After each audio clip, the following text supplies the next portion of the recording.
apa kabar? Selamat datang di videonya Diana Natania. Dan hari ini gue pengen beberes rumah. Rumah gue udah berantakan banget, ada baju di sana, terus meja juga berantakan. Jadi hari ini pengen beberes rumah sambil ngobrol-ngobrol sama kalian. Seperti biasa, sebelum memulai video kali ini, gue mau baca komen dari kalian. Lagi seneng banget bacain komen, karena komen-komen dari kalian tuh seru gitu loh untuk dibaca. Jadi di video sebelumnya tuh gue bahas tentang budaya Jepang, jadi itu kayak, aduh, tiba-tiba kepleset. Dan di situ gue ada bahas tentang makanan. Kalau makanan di Jepang tuh rasa bumbunya lebih tipis daripada di Indonesia. Terus ada yang komen, nggak usah jauh ke luar negeri, beda negara aja, beda daerah aja nggak bisa nikmatin makanannya. Apalagi sekarang banyak tren makanan pedas, makin susah buat nikmatin makanan yang light bumbunya. Bener juga ya, ternyata nggak selalu tentang luar negeri, tapi iya juga sih, di Indonesia kan banyak makanan khas tiap daerah gitu, dan nggak semua daerah punya cita rasa yang medok gitu loh. Gue nggak tahu di daerah mana yang pakai bumbunya tuh light gitu, karena gue dari lahir sampai gede selalu di Jakarta. Jadi rata-rata makanan Jakarta yang gue rasa ya, yang gue pernah makan tuh semuanya bumbunya tuh medok banget gitu loh. Kalau misalnya ada dari kalian yang tahu masakan Indonesia yang bumbunya tuh tipis gitu, tolong tulis di kolom komen, karena gue penasaran banget. Nanti pas lagi gue pulang ke Indonesia, gue pengen coba. Thank you so much untuk komen-komennya, dan mari mulai beberes rumah.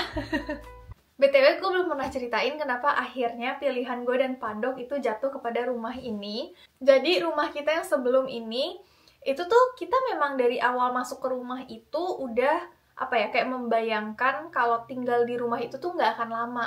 Karena tujuan awal kita pindah ke rumah itu adalah supaya dulu gue bisa kerja di bagian pertanian di Hokkaido gitu kan.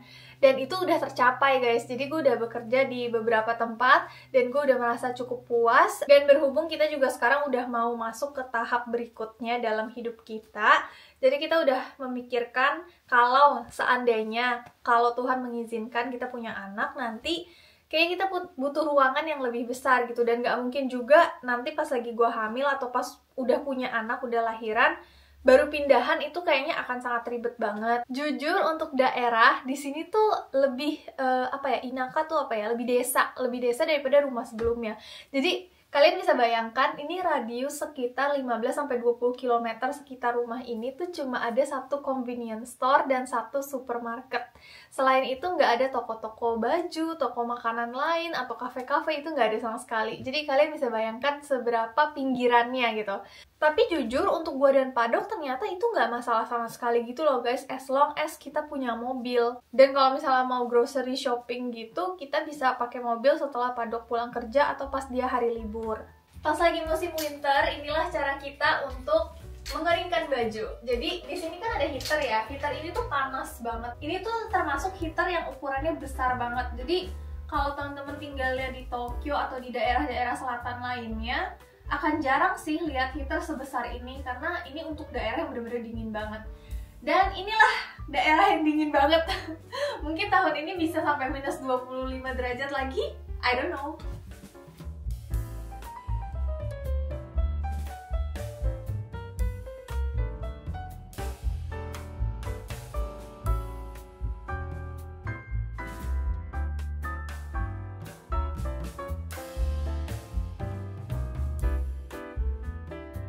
Ini praktis banget karena kalau udah selesai tuh bisa kita lihat.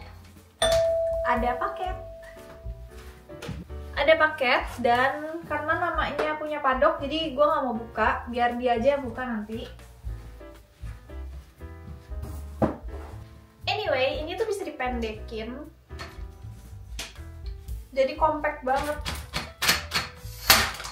Dan ini juga sebenarnya bisa dilipat kayak gini, cuma gue nggak mau lipat, jadi seperti ini.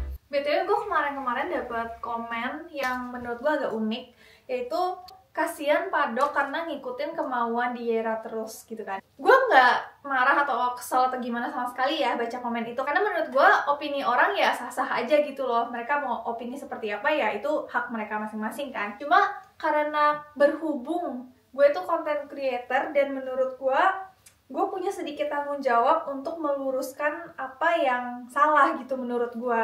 Biasanya suami istri pada umumnya itu kalau misalnya kita mau mengambil keputusan yang besar dalam hidup, seperti contohnya pindah rumah, kalau dalam kasus gue, itu kita pasti udah bicarakan dulu dari jauh-jauh hari. Jadi setiap keputusan itu nggak mungkin diambil hanya karena satu orang yang memutuskan lalu orang yang satunya lagi itu ngikutin aja.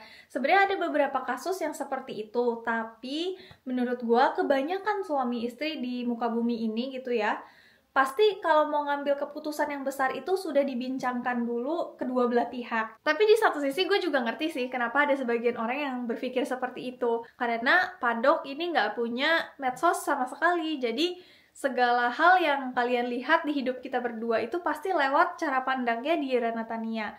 Nah, makanya ketika gue sharing sesuatu yang menurut gue happy gitu ya, mungkin gak sedikit orang gitu loh yang berpikir, ini Diera yang mau, tapi Padok ikut-ikutan aja. Tapi again, hubungan gue dan Padok itu sangat baik. Kita tuh selalu diskusi dalam segala hal, mau beli, hal-hal yang kecil aja tuh kita selalu diskusi gitu loh.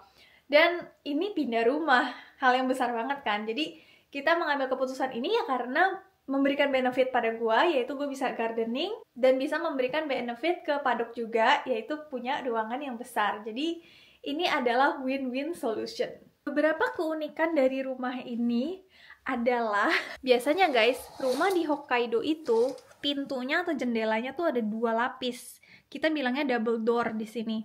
Kayak misalnya nih, ini pintu utama kita itu ada 2, 1 dan 2 di sebelah sana. Jadi nggak terlalu dingin gitu loh. Sama juga dengan jendela, biasanya ada 2 lapis. Tapi di rumah gua itu ada 3 lapis guys. Ini yang pertama, itu yang kedua, dan itu yang ketiga. Jadi kayaknya musim dingin di sini agak ekstrim ya. Keunikan yang kedua adalah lantainya pakai karpet. Gue jarang banget lihat rumah apartemen di Jepang yang lantainya tuh pakai karpet, karena biasanya pakai vinyl model seperti ini kayak flooring gitu loh. Jadi gampang dibersihin. Tapi di rumah ini ternyata pakai karpet.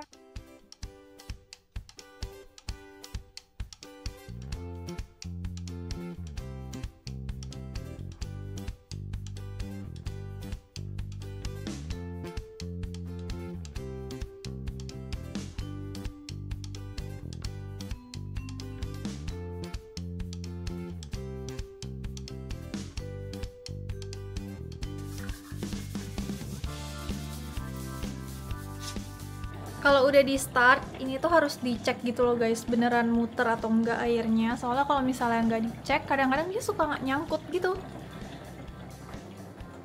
Tapi kali ini dia oke, tuh kelihatan kan airnya dia muter.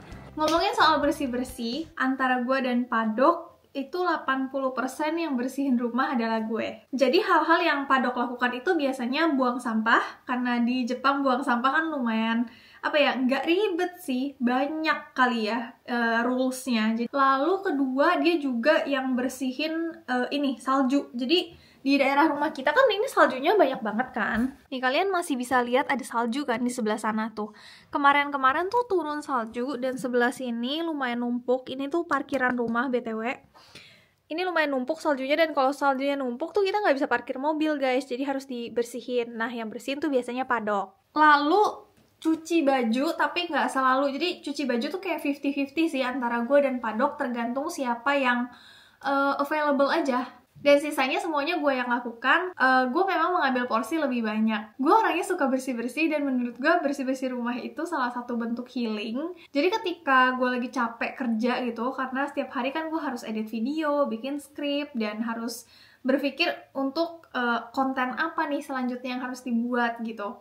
Nah, di sela-sela seperti itu, gue bisa bebersih rumah dengan pikiran kosong, atau kadang-kadang dengan sambil dengerin musik aja gitu. Itu tuh healing banget. Jadi gue memang sengaja propose ke Padok supaya mengambil porsi lebih banyak dalam bersih-bersih rumah. Kabar baiknya adalah si Padok juga orangnya nggak begitu jago dalam bebersih rumah. Jadi dia selalu bingung harus mulai dari mana, dan ketika dia udah selesai beberes, kok malah lebih berantakan gitu. Tapi meskipun gue suka bebersih orangnya, tapi gini loh guys, gue yakin sih semua orang di dunia ini itu sebenarnya suka bersih gitu, suka bersih, harusnya sih suka bersih ya, nggak tahu kalau misalnya gue salah tolong correct me if I'm wrong. Tapi bebersihnya tuh pakai apa? Itu pertanyaan terbesarnya. Kayak misalnya nih, gue tuh suka bebersih tapi pakai alat-alat yang praktis. Kayak contohnya, gue juga pernah share di TikTok gue kan, kalau ada alat di Jepang untuk mencegah kamar mandi itu lumutan. Dan itu tuh bisa tahan sampai 2 bulan. Nah, kegiatan seperti ini tuh gue suka, karena ini termasuk dalam kegiatan bebersih dan praktis, ya kan? Kuncinya di situ sih, praktis. Jadi gue nggak perlu setiap hari gosok-gosok kamar mandi gitu loh.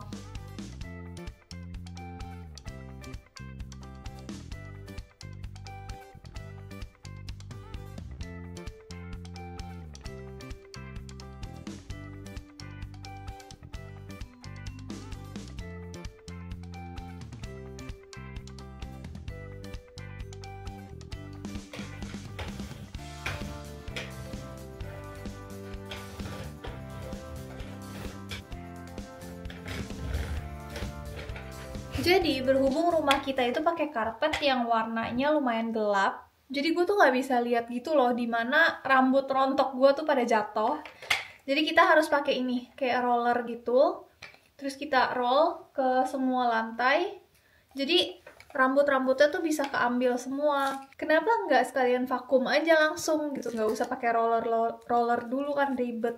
Cuma menurut pengalaman gue tuh udah beberapa kali sebel banget sama vacuum cleaner karena rodanya itu sering ini loh nyangkut karena rambut. Jadi rambut gue kan panjang ya, terus kalau misalnya kita vakum itu rambutnya suka muter di bagian rodanya, jadi rodanya tuh nggak bisa muter dengan baik gitu loh.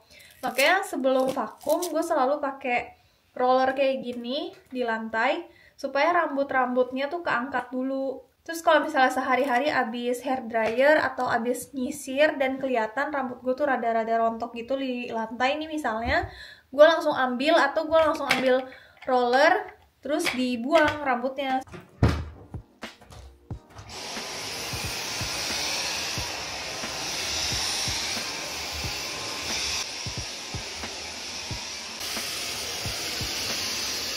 Udah selesai beres-beres. Dan karena sekarang udah jam 2:30, jadi mau bikin kopi. Gue bukan penggila kopi dan gue nggak tahu sama sekali tentang kopi, tapi gue cuma suka rasa dari cafe latte. Kebetulan gue tuh nggak minum susu sapi, jadi pakainya oatmeal. Dan setelah perjalanan panjang mencoba berbagai macam brand di Jepang ya, oatmeal di Jepang, pilihan saya jatuh kepada dia, Alpro. Tapi ya, meskipun gue sama Padok tuh kelihatan kayak baik-baik aja di depan layar, kayak selalu happy gitu, tapi of course karena kita suami istri, pasti ada apa ya, kayak argumen atau berantem-berantem kecil lah. Argumen kita itu lumayan banyak di bagian perbedaan standar. Jadi contohnya nih, karena kita sekarang lagi bahas tentang bebersih rumah, jadi dulu waktu kita baru pertama kali nikah dan tinggal bareng gitu, kita tuh bagi tugasnya 50-50 guys. Jadi misalnya nih, minggu ini gue yang bersihin toilet, minggu depan dia. Sama halnya seperti kamar mandi, kalau minggu ini gue, minggu depan dia. Jadi ganti-gantian, semuanya tuh kayak 50-50 gitu loh guys. Tapi seiring berjalannya waktu, ternyata lumayan banyak perdebatan, mostly karena gue sih. Jadi gue tuh selalu merasa kayak, ternyata standar bersih kita berdua itu beda, dan standar bersih gue ini lebih tinggi gitu loh daripada dia. Contohnya, toilet kalau misalnya masih agak kelihatan ada debu-debunya dikit gitu, menurut gue itu belum bersih guys. Tapi kalau menurut dia, asalkan yang didudukin itu bersih dan bagian dalamnya nggak lumutan, ya udah, itu udah bersih gitu. Tapi kalau gue lagi bersihin toilet, gue tuh bisa kayak bersihin bagian temboknya juga, bagian levernya yang buat apa sih, flush. Yang buat flush kan itu tombol kan. Nah kalau misalnya tombolnya tuh nggak dibersihin kan lama-lama jadi kayak hitam gitu, kotor gitu kan. Jadi setiap kali gue bersihin toilet tuh bagian-bagian seperti itu pun gue lap juga. Sedangkan kalau menurut dia, ya bersihin aja kalau udah kelihatan kotor. Kalau masih bersih ya ngapain dibersihin. Sama halnya kayak dapur. dapur ini kan mostly yang pakai gue ya, karena gue selalu masak gitu. Jadi gue pengen dapur itu bersih. Nah tapi karena kita punya kesepakatan kalau gue yang masak, dia yang cuci piring, jadi selama ini tuh cuci piring, cuci bagian dapur itu tuh semuanya diserahkan ke dia gitu kan. Akhirnya timbul perdebatan lagi nih, karena dia itu nggak begitu masalah kalau dapur becek. Tapi di satu sisi, gue tuh nggak bisa kalau dapur becek. Karena kalau misalnya becek, nanti tumbuh lumut. Dan kalau udah lumutan dan udah berkerak airnya gitu, itu akan susah banget dibersihin. Meskipun kita sikat-sikat, itu akan susah dibersihin. Jadi menurut pandangan gue, setiap kali kita cuci piring, kita tuh harus lap bagian dapur lainnya juga. Dan membiarkan itu kering gitu loh. Dan gue udah coba gitu loh menyampaikan hal ini ke Padok, dan dia juga mengerti. Dia akan mencoba semaksimal mungkin, dia bilang seperti itu. Nah tapi karena memang kita itu beda individu, dan cara pandang kita terhadap dapur itu kan beda ya, jadi susah gitu loh guys. Pada akhirnya kita akan berantem terus kalau pakai cara yang sama terus gitu. Akhirnya kita memutuskan untuk memakai cara yang berbeda, yaitu ya 80% gue yang bersihin rumah ini, dan 20%-nya lagi yang gue nggak gitu bisa gitu ya, nggak begitu ahli, atau yang mungkin mudah bagi Padok, itu gue serahkan kepada dia. Alhasil sekarang kita tuh nggak pernah ribut soal bebersih rumah lagi guys. Dan karena bebersih rumah itu salah satu healing buat gue ya, kayak tadi gue udah bilang sebelumnya. Jadi ini adalah cara terbaik versi kita. Jadi yang ingin gue sampaikan adalah banyak orang di luar sana yang berpikir seperti salah satu contohnya gue dan Padok dulu ya waktu awal nikah, berpikir kayak suami istri itu harus bagi tugasnya 50-50, harus sama rata dalam bebersih rumah gitu. Tapi pada kenyataannya kembali lagi ke pasangan itu masing-masing, ke individu itu masing-masing. Seandainya 50-50 itu tidak berjalan dengan baik, kita tuh harus diskusi, harus mencari cara lain, rules yang tepat bagi kita berdua gitu. Kita nggak bisa ngikutin cara orang, karena setiap individu tuh pasti beda-beda ya, cara berpikirnya, value-nya dalam hidup itu tuh pasti beda-beda. Jadi lebih baik dibicarakan berdua aja dan dicari solusinya berdua aja. Anyway, itu dia videonya hari ini. Terima kasih udah nemenin gue beberes rumah. Jadi fun banget hari ini. Dan sampai jumpa di video berikutnya. Bye!